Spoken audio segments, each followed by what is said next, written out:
let me show you how to take this gross, dirty used fry oil and turn it back into crystal clear oil ready for reuse, using a really interesting mess and hassle-free technique.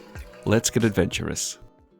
So if you're anything like me, from time to time, you probably like to fry yourself up a nice indulgent snack. But the problem I always have there is what to do with the oil afterwards. It's a waste to throw it away after one use, but I really don't want to get a whole bunch of kitchen equipment greasy trying to filter and clean it. And that's where this technique comes in really handy. So as you can see, this oil here is pretty filthy. I've used it to fry some chicken for this delicious Indian-inspired fried chicken sandwich. And while the sandwich was spectacular, the oil is looking a lot worse for wear. It's chock full of sludge and flour and debris from the breading. But never fear, this trick will clean it right up. So first of all, you'll need to wait for the oil to cool down. It can still be a little bit warm, but definitely don't try to do this when the oil's hot. Now, I'm grabbing a small saucepan and very roughly for every 1 litre or quart of oil used, I'm adding half a cup of water. And then to that half a cup of water, a teaspoon of gelatin powder. Let that sit for a minute or two for the gelatin to hydrate, then heat it up to a simmer, stirring frequently to dissolve the gelatin. I'm doing this on the stove, but you can totally do it in the microwave too.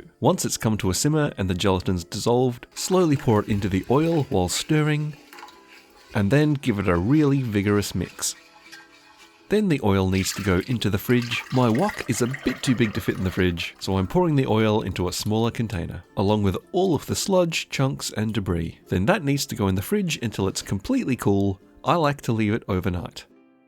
Then that's it. You should now be able to pour off some beautiful crystal clear oil that'll be perfect for the next time you want a deep fried snack. But where did all the gross stuff go, I hear you ask? Well, now it's all conveniently contained inside of this easy to dispose of lump of jelly. Simple as that. If you want to see exactly how I got the oil this dirty and the delicious sandwich that came out of it, check out this video next.